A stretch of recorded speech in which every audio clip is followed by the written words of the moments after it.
할렐루야. 네, 마치 이 자리에 서서 고난에 대해서 간증해야 될 것 같은, 다니엘 기도회를 이어서 꼭 간증을 해야 될 것 같은 그런 기분이 듭니다. 항상 그런 좋은 것들이 있은 이후에 꼭 처음에 제가 설교하더라고요. 작년에도 제가 했는데 올해 또 제가 성을 바꾸든지 해야지, 이게 순서대로. 네? 참. 그래서 제가 간증은 못하지만 오늘은 욥의 간증을 잘 들으시고 은혜 받으시기를 축복합니다.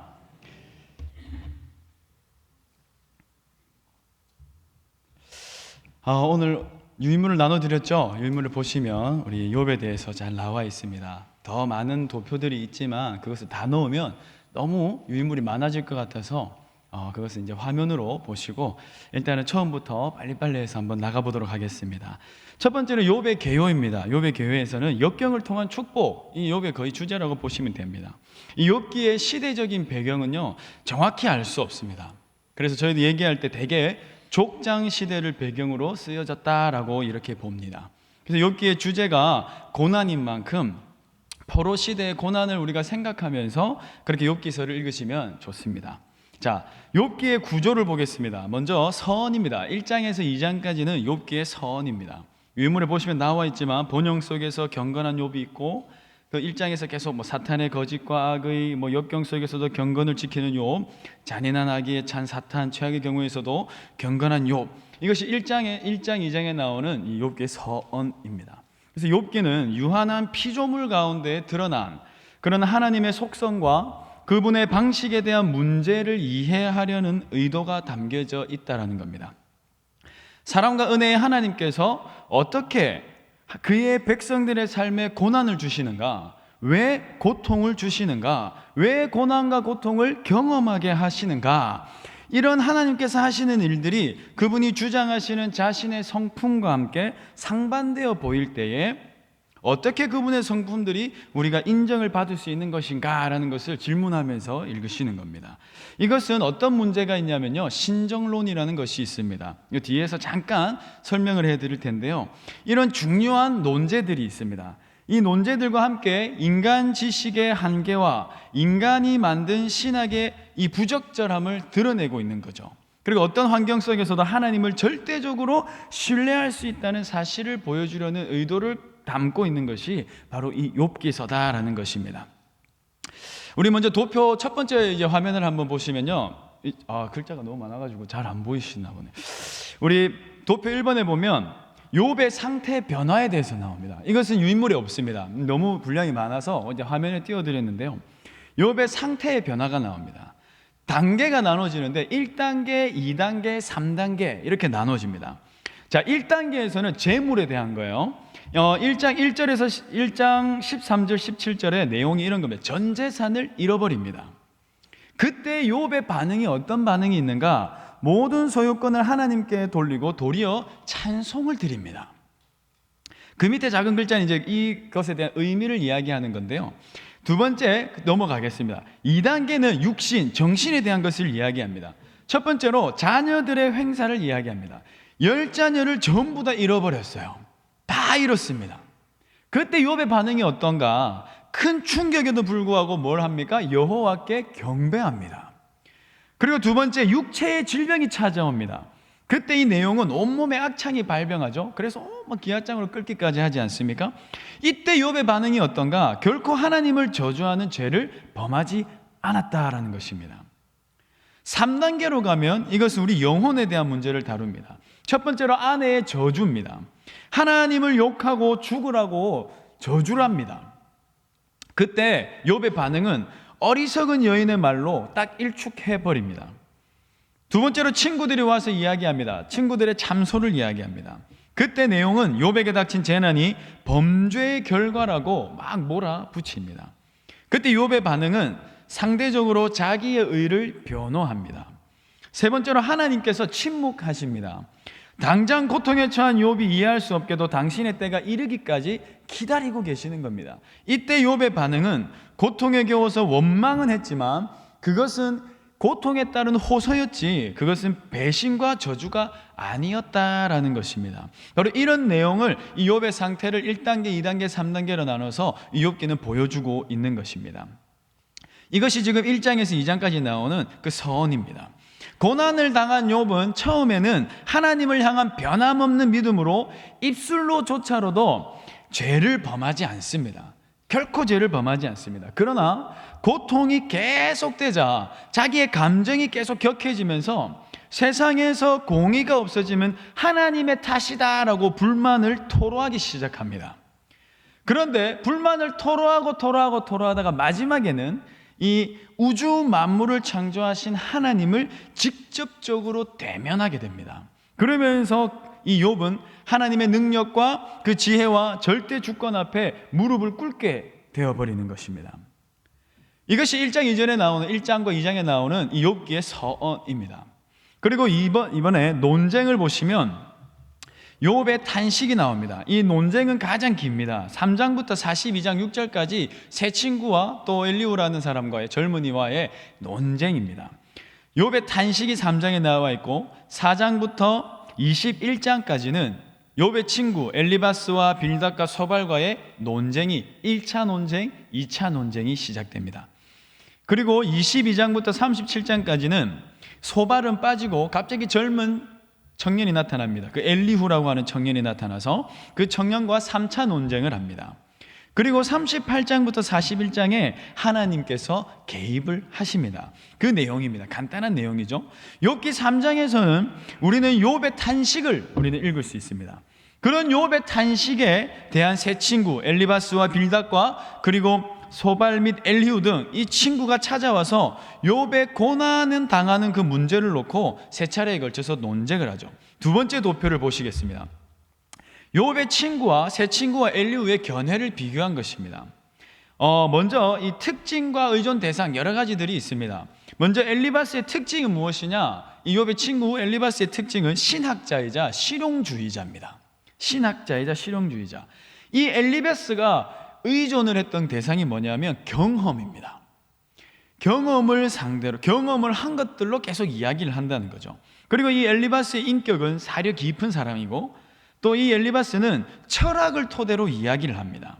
그리고 엘리바스가 이야기할 때는 죄를 범하면 고난을 당한다라는 논거를 가지고 이야기를 하고 욥에게 준 충고는 악한 자만이 고난을 당할 수밖에 없다라고 이야기를 합니다.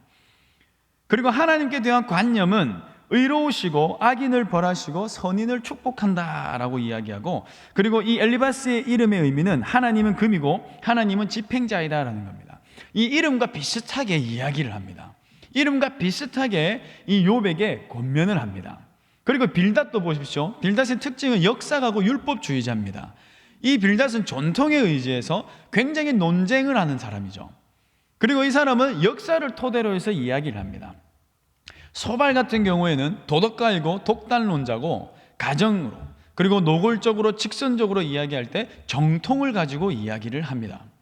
그리고 젊은 엘리후는 신학자이고 지성인이고 교육을 많이 배웠고 그 교육으로 인해서 이야기를 하고요. 인격은 굉장히 예리하고 논리적으로 이야기를 합니다. 그런데 모든 내용의 논거는 똑같습니다. 네가 죄를 지었으니까 그렇게 되는 거야. 네가 죄를 지은 게 틀림없어. 네가 지금 죄를 짓고 있는 거야. 그래서 하나님께서 순결케 하시고 하나님이 너를 가르쳐 주실 거야 라는 그 논거를 가지고 욥에 대해서 계속 이야기를 하고 있다라는 것입니다. 세 번째 표를 보시면 하나님의 주권을 인정하지 않는 사람의 태도가 나옵니다. 이것은 첫 번째 논쟁입니다. 4장에서 5장에서 엘리바스가 이야기합니다. 죄 없는 망한 자가 죄 없이 망한 자가 없어. 그러니까 하나님께 징계받는 자는 복이 있다라고 이야기합니다. 그러나 욥은 여기서 이렇게 이야기합니다. 나를 불쌍히 여겨라. 나는 살기를 원치 않는다. 빌닷은 자녀들이 죽은 것은 다 너의 죄 때문이다 라고 이야기를 하지만 욥은 하나님은 순전한 자나 악한 자나 다 멸망시킨다. 계속해서 논쟁을 벌이고 있는 겁니다. 소발이 이야기합니다. 죄악을 버리면 고난이 끝날 거야. 계속 네가 죄를 짓고 있다는 거예요. 그때 욥은 너희는 조용히 해라. 하나님이여 내게 하나님께서 나에게 답을 하실 것이다 라고 이야기를 합니다. 이런 식으로 두 번째 논쟁에서 또 친구들과 이야기를 하고 또 세 번째 논쟁에서 친구들과 계속해서 이야기를 합니다. 이런 논쟁들이 계속 되어져 가고 있는 것입니다. 결국 이 친구들의 충고는 어떤 것인가? 인과응보를 이야기합니다. 권선징악의 합리적 사고로 하나님을 이해하고자 하는 무리들의 대표들의 모습을 보여주고 있는 것입니다. 이런 사고는 무엇을 갖고 오느냐? 결국에는 기복신앙 또는 자유주의 아니면 합리적 신앙을 만들어내는 모습을 가져오게 되는 것입니다. 그리고 도표 네 번째 보겠습니다. 네 번째 표를 보시면 하나님의 질문을 통해서 욥이 배운 것입니다. 먼저 하나님께서 도전을 하십니다. 38장부터 41장까지의 이야기인데요. 하나님께서 첫 번째 욥에게 도전을 하십니다. 뭘로? 욥의 무지함을 나타내십니다. 너는 창조의 순간이 없었어. 자연의 힘을 설명할 수 없다라는 것입니다. 그때 욥이 이렇게 응답을 합니다. 자신의 무지함을 인정하고 조용히 입을 다물어 버립니다. 그리고 두 번째 또 하나님께서 욥에게 도전을 하십니다. 하나님의 방식을 파기할 수 없고 자연의 힘을 다스릴 수 없다라고 할 때 욥이 이렇게 응답합니다. 자신의 건방짐을 인정하고 회개해 버리는 것입니다. 이렇게 38장에서 41장 하나님은 욥의 문제를 직접적으로 해결하시기 위해서 욥에게 70가지의 질문으로 도전을 하십니다. 인간의 고통과 하나님의 주권에 대한 문제의 진정한 답변은 이 욥기의 후반부인 이 38장과 41장에 나오는 것입니다. 여기서 하나님의 말씀이 발견이 되는 것입니다. 이 말씀은 이따금씩 마치 하나님께서 답변하지 않으시고 단순히 욥에게 순종하라고 위협하시는 것처럼 잘못 해석되는 경우가 굉장히 많이 있습니다. 욥의 회개는 하나님의 무한하신 위대함과 인간의 자신을 유한함을 깨달았기 때문에 하는 것입니다. 하나님의 주권과 선하심을 인간이 겪는 고통과 조화시킬 수 있는 그런 인간의 완전한 설명은 있을 수 없다라는 것입니다. 그 이유가 무엇인가? 피조물을 다스리는 하나님의 권능의 범위와 참된 본질은 물론 인간의 지식에 한계가 있기 때문이다라고 하는 것이죠. 그렇다고 해서 하나님이 주권과 선하심을 이 인간이 겪는 고통과 조화시킬 수 없다, 그렇게 증명되는 것도 아닙니다. 욥은 하나님의 방식은 때로 이해할 수 없지만 어떻게 해서든 항상 신뢰할 수 있는 분이라는 그 깨달음 속에서 마침내 안식을 발견한다라는 것입니다. 그러니까 어떤 일이 있든지 간에 결국 마지막에는 하나님이 하셨다라는 것을 인정할 수밖에 없다라는 것입니다. 세 번째로 하나님의 응답입니다. 42장 7절부터 17절에 나오는 이 회복에 대한 것인데요. 욥의 정체성을 재입증해 줍니다.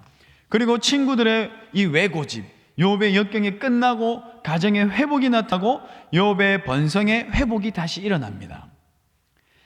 하나님과 욥의 이 대화 내용을 잠깐 제가 요약해 보았습니다. 다섯 번째 도표를 보시면 이렇게 요약을 해 보았습니다. 하나님과 욥의 첫 번째 대화가 이렇습니다. 하나님께서 욥에게 이렇게 이야기합니다. 땅과 바다 그리고 하늘의 창조에 관해서 질문을 하십니다. 이것이 38장에 나오는 겁니다.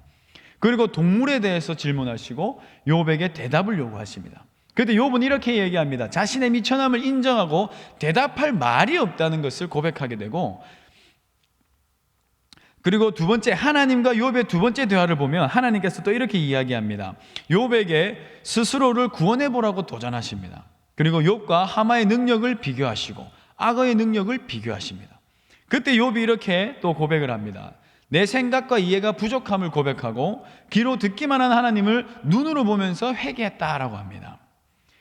마지막으로 욥과 친구들의 구원입니다. 하나님이 욥의 세 친구를 책망하시면서 번제를 요구하셨고 친구를 보기 위해 중보기도를 하는 욥과 회복된 욥의 부귀영화를 보게 하십니다. 이렇게 도표를 보면서 우리가 나눠봤는데요. 하나님은 이 시험을 이긴 욥을 다시금 어떻게 하시냐? 회복시켜 주신다라는 것입니다. 이것은 욥이 믿음으로 가진 궁극적인 의로움의 승리였고 또 사탄과 싸움에서 이긴 하나님의 승리를 나타내는 것입니다. 아까 초두에 말씀드린 것처럼 우리 욥기에서를 정확하게 읽기 위해서는 욥기의 바른 이해를 위해서는 이 신정론이라는 것의 이해가 필요한 것입니다. 이 신정론이 무엇이냐? 선한 하나님께서 이 세상을 통치하시고 다스리시는데 왜 악과 무순이 존재하느냐? 여기에 대한 여러 가지 논의를 가지고 이것을 신정론이다라고 합니다. 욥기는 그곳에서 한 걸음 더 나아가서 악인이 심판을 받지 않을 수도 있고 의인이 고난을 받을 수도 있다는 것을 이야기하고 있는 것입니다. 그런데 이 모든 것은 하나님의 주권에 해당되는 문제다라는 것입니다. 만약에 죄인이 반드시 고난을 받는 것이 하나님의 공이다라고 한다면 본질상 진노의 자녀였던 우리는 하나님 앞에서 온전한 사람이 한 명도 없을 거라는 겁니다. 그렇죠? 전혀 없다라는 겁니다.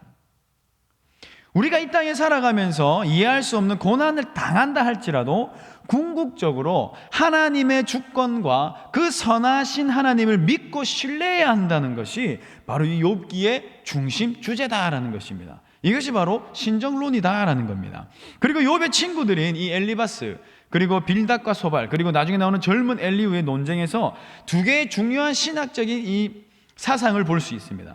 첫 번째 사상은 자기 경험을 근거로 해서 경험 신학과 진정한 성경적의 계시 사이에는 차이가 있다라는 것입니다. 두 번째로 경험과 성경적 계시가 서로 상반되면서 해결이 불가능해 보일 때는 그 최선을 아시고 행하시는 그 전능하신 하나님의 절대 주권에 순종하는 것을 배워야 된다라는 점입니다. 이것이 바로 뭐냐? 인위와 신위, 인간의 것과 신의 것을 나타내는 차이다라는 것입니다. 그래서 유인물에 보시면 신정론에 나와 있죠. 신정론은 인간의 고통의 이유를 찾는 철학적 탐구로 시작되었습니다. 그리고 이 신정론은 시편과 예레미야와 하박국서 그리고 욥기서에서 주로 많이 다루고 있습니다. 그리고 신정론의 답은 뭐냐? 인과응보에서 찾을 수 없고 신이 바로 종말론적으로 다루어야 한다라는 것입니다. 바로 이 내용이 이 욥기에 나오는 친구들과 욥의 그 논쟁 있죠. 1차, 2차, 3차에 나오는 그 논쟁, 그 세 친구의 접근법입니다. 그리고 이것을 신약에서는 무엇으로 비교하냐면 알곡과 가라지로 비유하고 있는 것입니다. 여러분들 이것을 알고 이런 부분들을 조금 이해하시고 욥기서를 읽으면 조금 더 쉽게 다가갈 수 있습니다. 그리고 고난에 대한 관점입니다. 바로 사단이 보는 이 고난의 관점입니다. 사람들은 고난 없이 잘 살고 축복받을 때만 하나님을 믿는다. 이게 사단의 관점입니다. 그래서 사단이 욥을 시험하는 거잖아요. 하나님 앞에 찾아가서 내가 시험할 수 있겠냐? 하나님께서 허락하셨고. 이 문제가 이것입니다. 사단의 관점은 이것입니다. 그러나 이것은 전적으로 틀린 생각이다라는 겁니다. 그리고 욥의 세 친구의 관점은 고난은 하나님께서 죄를 심판하는 것에 있다라는 겁니다. 그런 경우도 있지만 항상 그렇지는 않습니다. 그리고 엘리후의 관점은 고난이라는 것은 우리 하나님이 우리를 가르치고 단련시키는 방법이다라고 이야기를 합니다. 이것도 맞는 말이지만 완전한 설명이 되는 것은 아니라는 것입니다. 그렇다면 하나님이 보시는 고난의 관점은 무엇인가? 고난은 우리들로 하여금 하나님께서 하시는 일의 이해를 통해서 그분을 믿도록 하는 것이 아니라 이해할 수 없을지라도 하나님 그분 자체를 전적으로 믿도록 해주는 것이 하나님께서 우리에게 주시는 그 고난의 관점이다라는 것입니다. 그렇다면 성경이 말하는 고난은 무엇인가? 바로 욥기를 통해서 배우는 지혜가 바로 이 성경에서 말하는 고난을 가지고 우리는 배울 수 있는 교훈인 것입니다. 고난의 이유에 대한 유일한 대답은 바로 하나님 자신이다라는 겁니다. 불가해한 신비, 이것이 무엇이냐? 신자의 삶은, 성도의 삶은 인지 너머에, 내가 인식할 수 없는 것 너머에 신비의 공간에 있다라는 겁니다. 그리고 하나님의 절대 주권을 인정하고 어떤 상황 가운데서도 하나님을 신뢰하고 섬겨야 된다라는 겁니다. 그렇다면 이 고난이 죄로 인해서 형벌일 때가 있습니다. 모세를 비방하다가 문둥병에 걸린 미리암이 있었죠. 그리고 하나님께 죄를 범함으로 망했던 아하스가 있었습니다. 성경 곳곳에서는 이렇게 죄로 인해서 고난당하는 그런 모습을 볼 수 있습니다. 그러나 예수님은 날 때부터 소경된 사람이 그 사람의 죄나 부모의 죄 때문에 소경이 된 것이 아니라고 말씀해 주시면서 이 고난이라는 것은 죄가 항상 연관된다는 생각을 고쳐주신 것입니다. 꼭 죄 때문에 그렇게 되는 것은 아니다라고 하는 것입니다. 그리고 하나님 나라를 위해서 고난받기를 자청했던 그런 사도들과 그런 믿음의 조상들을 우리가 볼 때 고난이 죄의 결과일 수만은 없다라는 것입니다. 그러니까 우리가 욥기서를 읽을 때 욥의 고난은 죄 때문에 왔고 고난을 이기는 것 막 이런 것들만 관점으로 보는 것이 아니라 고난이 죄의 결과일 수는 없다라는 것입니다. 그것만 가지고 고난을 받는다라고 하는 것이 아니다라는 것입니다. 그래서 그런 것도 이해하시고 읽으시면 훨씬 좋습니다. 그렇다면 우리가 질문을 해볼 수 있습니다. 그렇다면 고난은 우리에게 그럼 왜 생길까? 하나님은 욥의 고난에 대해서 조용히 침묵하셨습니다. 대신에 하나님께서 지으신 이 세상과 그리고 그 가운데 행하신 일들을 하나하나 이렇게 나열해 주시면서 하나님만이 세상의 이치를 그리고 모두 아시는 주권자이심을 우리에게 나타내 주고 싶으셨던 것입니다. 이 말은 결국 하나님은 토기장이와 같다라는 말인 것입니다. 이사야서 64장 8절 말씀에 이렇게 기록되어 있습니다. 그러나 여호와여 이제 주는 우리 아버지시니이다. 우리는 진흙이요 주는 토기장이시니 우리는 다 주의 손으로 지으신 것이니이다. 이사야 45장 9절에도 이렇게 기록됩니다. 질그릇 조각 중 한 조각 같은 자가 자기를 지으신 이와 더불어 다툴진대 화 있을진저 진흙이 토기장이에게 너는 무엇을 만드느냐 또는 내가 만든 것이 그는 손이 없다 말할 수 있겠느냐. 로마서 9장 21절에는 토기장이가 진흙 항덩이로 하나는 귀 있을 그릇을 하나는 천 있을 그릇을 만들 고난이 없느냐 이렇게 기록되어 있습니다. 고난의 이유에 대한 유일한 답은 바로 하나님 자신이다라는 것입니다. 하나님은 무슨 일이든지 권리를 가지고 계시고 피조물인 우리는 어떤 상황에서도 하나님만 신뢰하고 섬겨야 된다는 것을 알려주고 계신다라는 겁니다. 바로 욥기를 통해서 이것을 우리에게 알려주고 계신다라는 겁니다. 이것이 바로 고난이 알려주는 신비인 것입니다. 고난이 왔을 때 우리가 깨달아야 되는 것은 하나님만 신뢰하고 섬겨야 된다는 것입니다. 욥과 그 친구들의 문제가 무엇입니까? 모두 자기의 의와 자기 중심적인 삶, 자기가 배웠던 교육, 자기가 배웠던 전통, 자기가 가져왔던 그런 정통, 그런 어떤 신학적인 지식들, 그러니까 자기의 어떤 경험들, 이런 것들만 가지고 다 이야기했던 것입니다.